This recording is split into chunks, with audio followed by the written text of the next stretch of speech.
L'approche qu'on va essayer de développer chez Dom Plus sera une approche centrée sur l'analyse du travail ou l'analyse de l'interaction, plus précisément, entre le parcours de la personne, ce qui la constitue, et la réalité effective de son travail. C'est cette interaction-là qui va nous intéresser et c'est là-dessus qu'on va focuser toute notre attention de manière à éviter de tomber dans la spirale infernale de la cosmétique sociale liée au bien-être au travail, tout en étant extrêmement précis et extrêmement opérationnel dans les actions que l'on va pouvoir déployer en matière de plan d'action et de politique globale de santé au travail. Et pour qu'elle soit véritablement efficace, cette politique de santé au travail,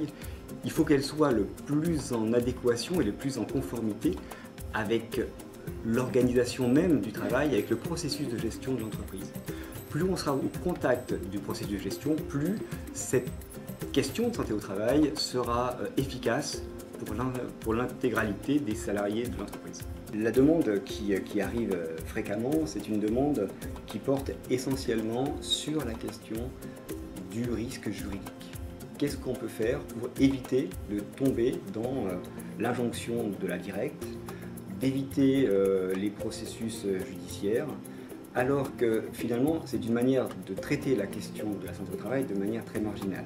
Puisque si on arrive à mettre en place des dispositifs efficaces, ces problèmes-là sont des problèmes secondaires.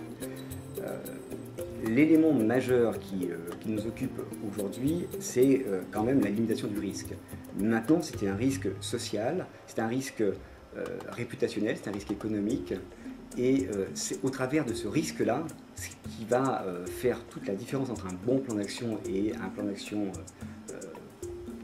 plutôt cosmétique ou plutôt inefficace sera lié à la capacité que l'on aura à inclure ce plan d'action dans le processus de gestion de l'entreprise.